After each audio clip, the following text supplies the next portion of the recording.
Hey guys, we are on chapter 12 and I've got the rest of it to finish.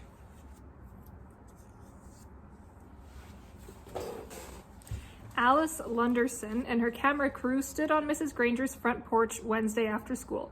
Mrs. Granger was not impressed at all by the lights and the microphones.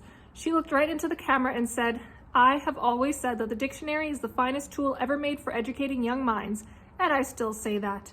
Children need to understand that there are rules about words and language, and that those rules have a history that makes sense. And to pretend that a perfectly good English word can be replaced by a silly made-up word just for fun, well, that's not something I was ready to stand by and watch without a fight."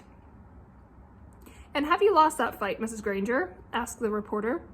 Mrs. Granger turned her eyes up to nearly full power as she looked into the camera, and with a pale smile, she said, "It's not over yet." While Alice and the crew showed up at Nick's house, the Allen family was ready for them. Mom and Dad sat on the couch with Nick between them. Nick squinted into the lights. His mom had worked out with Nick what he could say and what he couldn't say.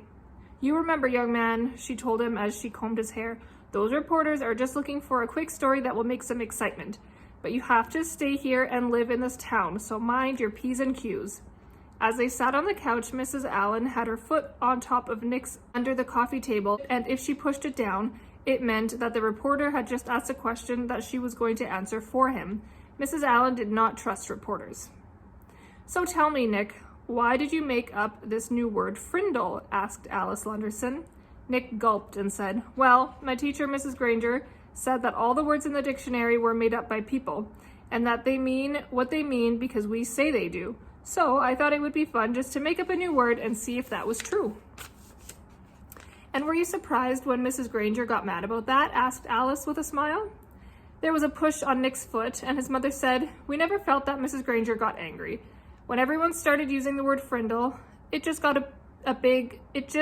to be a disruption, that's all. She's really a fine teacher." "Yeah," said Nick. "I mean, I learned a lot about words, and without her, I wouldn't have." "So what's next for you with the new word?" asked Alice, wrapping it up. She could see that Nick and his parents were not going to be pushed into saying anything controversial, so she just kept it light and happy. "Well," said Nick, "the funny thing is, even though I invented it, it's not my word anymore. Frindle belongs to everyone now, and I guess everyone will figure out what happens together."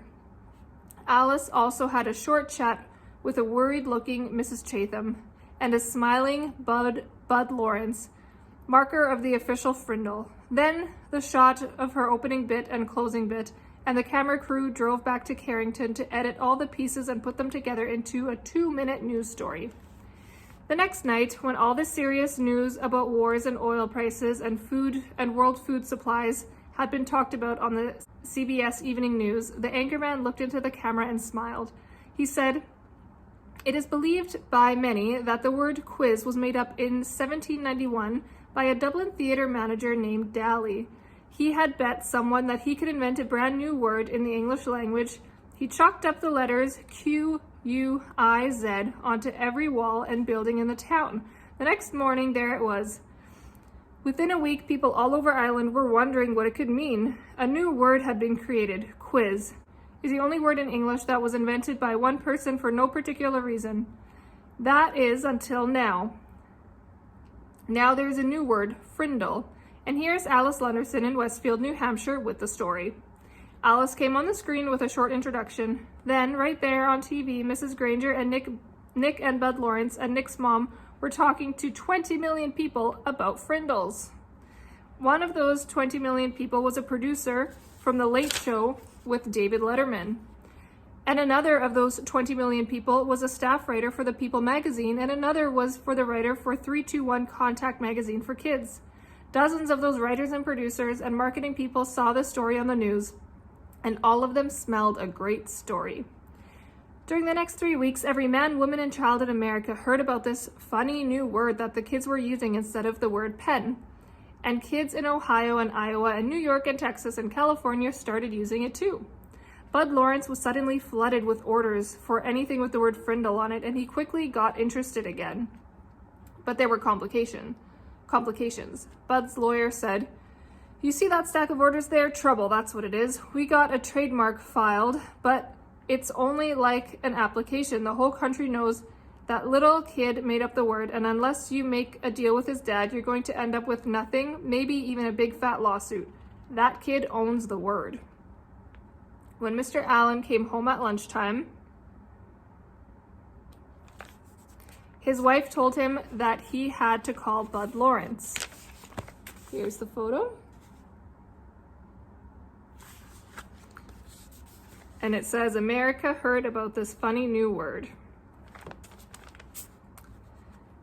It's something about a new word. This is not good news to Tom Allen. He was sick and tired of all the fuss, and being away from the hardware store so much while all this nonsense was happening had put him weeks behind on his paperwork.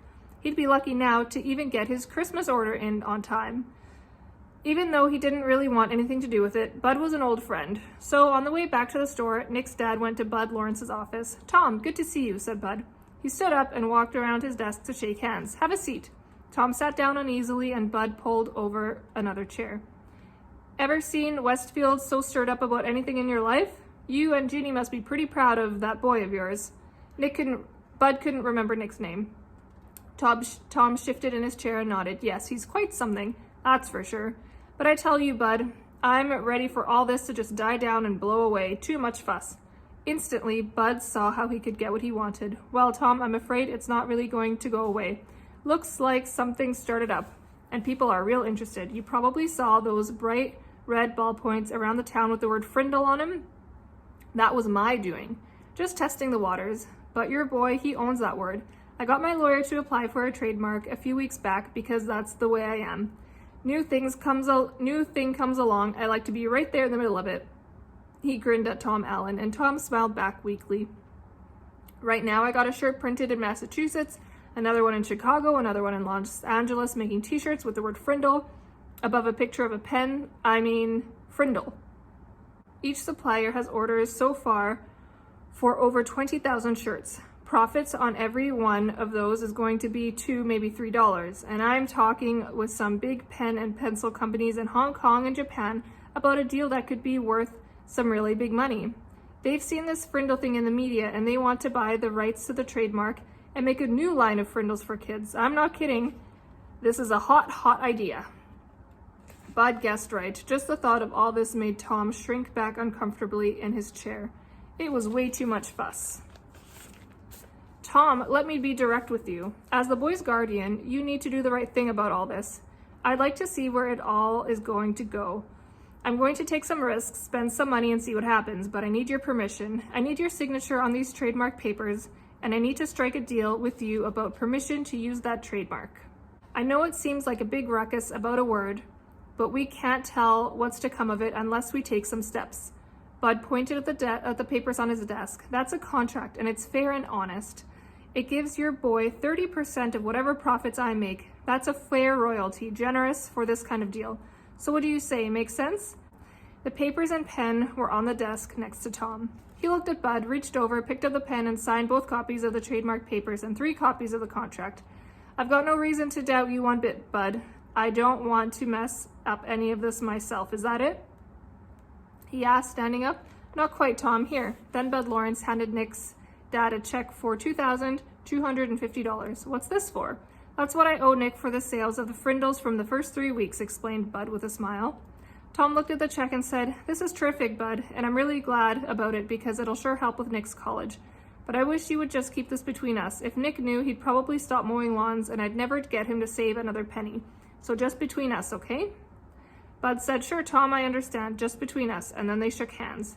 Mr. Allen left Bud's office and walked across the street to the savings bank. He set up a trust account for Nick, and the bank manager said he could make arrangements with Mr. Lawrence so any other money could be deposited automatically. That sounded good to Tom Allen, and if he ever heard another word about it, that would be fine. As Nick's dad walked back into the hardware store, he wondered if things were ever going to be the same again in this quiet little town. That's the end of chapter 12. Chapter 13 is called Ripples. And you will notice that Miss Verrier has been cleaning out her cubbies because she's moving to a bigger room. So if you want to visit her next year, you'll have to find her at the bigger room in the grade 5 hallway. Bye, guys.